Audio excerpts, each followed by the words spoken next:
The course taken for discussion today is Introduction to Business. This course aims at providing an insight into business activities in relation to the dynamic economic surrounding. Business is a fundamental term which includes many related activities like economics, psychology, human relations, and law. This course will highlight issues related to starting of a new venture, its internal management policies, production process, marketing techniques, and financial management, touching upon each aspect briefly so as to give a general view of business operation. This is a foundation course which will introduce certain new terms and approaches which require detailed study in the forthcoming courses in the upper level. Upon successful completion of this course, the students should be able to understand the basic concepts of a business, develop new ideas in providing goods and services, discuss ethical standards and social responsibility of businesses, identify the basic form of business, make provisions for sourcing finance for the ventures, coordinate the different aspects of management skills to incorporate a small venture, discuss issues related to production process, explain the different marketing techniques adopted, and apply the basic understanding to importance of finance. In total, we have 13 topics for our learning, and each topic deals with one aspect of business operation. The first topic comes under Section 1, Business in a Global Environment.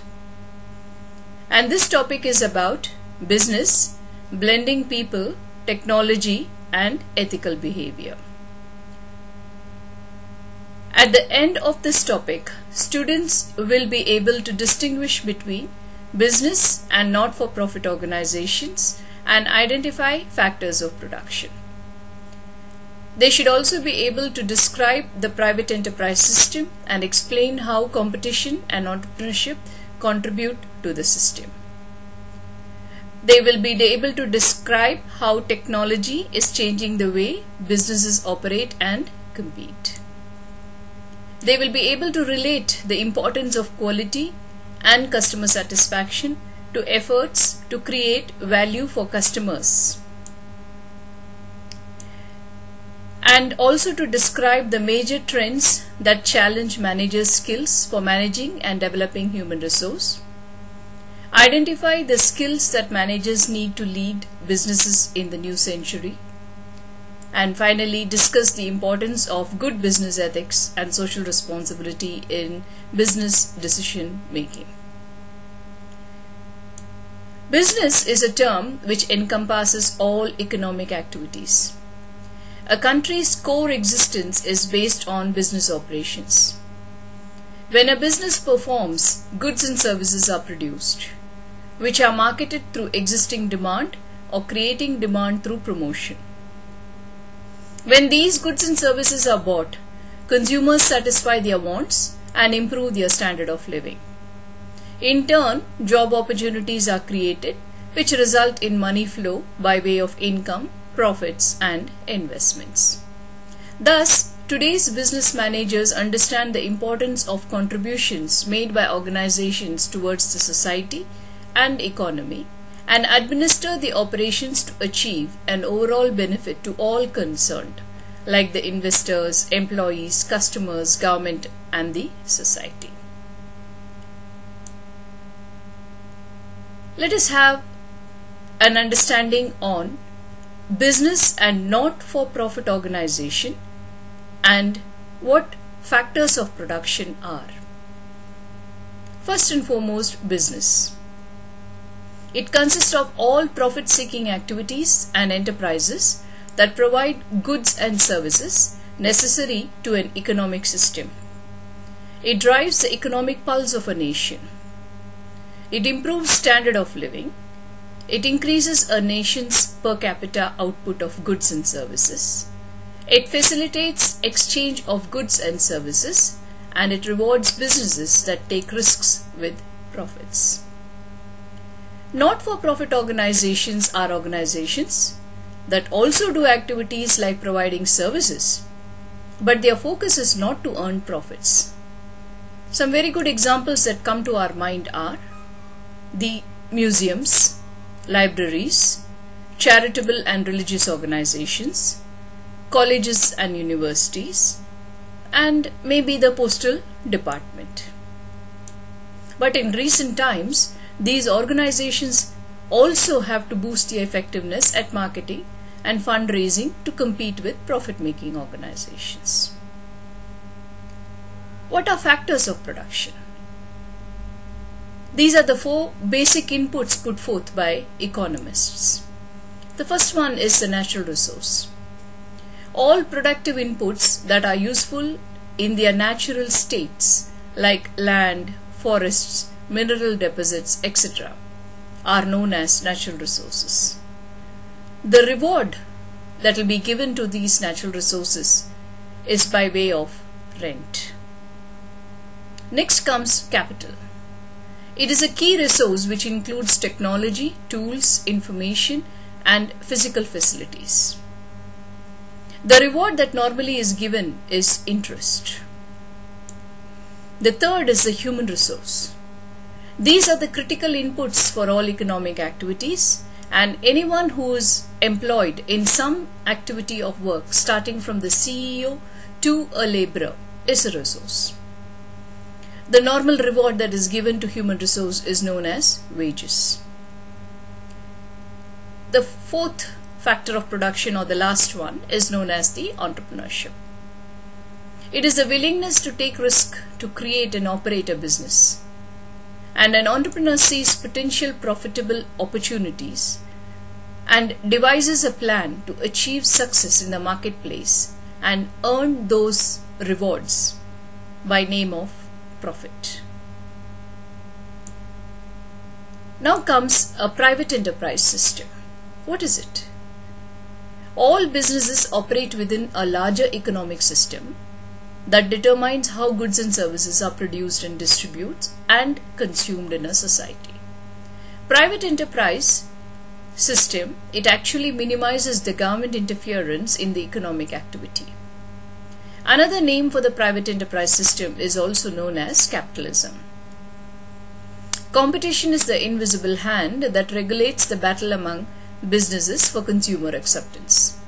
Thus, competitive differentiation is required, which is a unique combination of organizational abilities and approaches that sets a company apart from competitors in the minds of the consumer. In a private enterprise system, certain basic rights could be identified. The first one is right to own, also use, buy, sell private property in the form of land, building, machinery, equipment, inventions, and other tangible properties. The next basic right is right to all profits after tax deductions earned by their activities. The third right is a right of freedom of choice of employment, purchase, investment, and labor unions, etc. And the next right would be the right to fair competition. And this competition should be fair in the sense that it should not be an unfair trade practice or a cutthroat competition. Let us look at an entrepreneurship alternative. An entrepreneur is a risk taker in the private enterprise system. He is free to use his capital, time, and talents to pursue opportunities and to seek profits. Entrepreneurial spirit actually fuels growth of economy. New ventures keep pressure on existing firms to continue to satisfy customers. Self-employment or employment opportunities are generated through these entrepreneurs. And also novel ways using factors of production are embarked upon. All these activities have an overall impact on an economy. Let us understand managing technological revolution. Technology is a business application of knowledge based on scientific discoveries, inventions, and innovations. It can streamline production, and technological breakthroughs result in new and improved customer service, reduced prices, and comfortable working conditions. It can make products obsolete, and technology like internet actually has widened markets and at the same time reduce the time due to quick electronic transfers. Let us try to understand the relationship between quality and customer satisfaction and how value enhances both of this. Value is a customer's perception of the balance between the positive traits of a good or a service and its price. Value is an important way to differentiate goods and services from competing offerings. And quality, which is the degree of excellence or superiority of a firm's goods and services, creates customer satisfaction. There are certain major trends that challenge managers' skills for managing and developing human resource. And the first one is to develop and sustain a world-class workforce. In order to accelerate the rate of change in today's business world, a skilled and knowledgeable workforce is essential. Brainpower of the workforce plays a vital role in a firm's ability to stay on top of new technologies and innovations. So such development of human resource would become a great challenge to today's manager. Next comes how he will prepare for the changes in the workforce.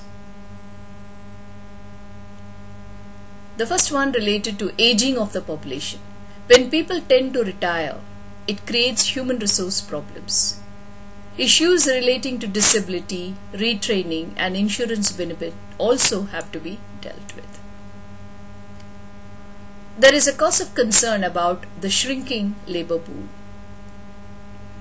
With decrease in birth rates and increase in technology demand for skilled workforce has actually increased, which leads to short supply of workforce. There is also an increased diverse workforce. Diverse ethnic groups with different cultures, lifestyles, languages have increasingly emerged, resulting in awareness among employers to handle situations with care and different sort of an approach, because it could result in a sensitive issue. The changing nature of work. The three sectors in an economy are the primary, secondary, and tertiary. And of the three sectors now, there is a trend to change more towards the service sector, that is the third sector. Outsourcing or hiring of staff on contract basis is another new approach in employment instead of the traditional workforce, that is the 9 to 5 work people in the employment. Increased mobility of workers. With strong demand for skilled workers, employees are able to move from one opportunity to another. Thus, employers are challenged to retain talented people. And there is a need now for a new employer-employee partnership. That is to handle challenges and to bring about a new outlook of creating a bond is very much desirable. Hence, employee empowerment seems to be the watchword with today's managers. Let us identify certain skills of managers. Actually, gone are the days of stereotyped male manager. A need for intelligent, highly motivated people with vision, critical thinking skills, and ability to steer change are the need of the hour. Importance of vision. Vision is the ability to perceive marketplace needs and what an organization must do to satisfy them. So managers should be visionaries who can think and look ahead of times. Importance of critical thinking and creativity. It is to look at a wide variety of situations, draw connections between disparate informations, and develop future-oriented solutions. Critical thinking is the ability to analyze and assess information in order to pinpoint problems or opportunities. Creativity is the capacity to develop novel solutions to perceived organizational problems. The next skill that a manager should possess is an ability to steer change. Managers must be skilled to recognize employees' strengths and motivating people to move towards common goals as managers of a particular department or a team. Now, how do we manage ethics and social responsibility in business? Business ethics refers to the standards of conduct and moral values involving right and wrong actions arising in the work environment.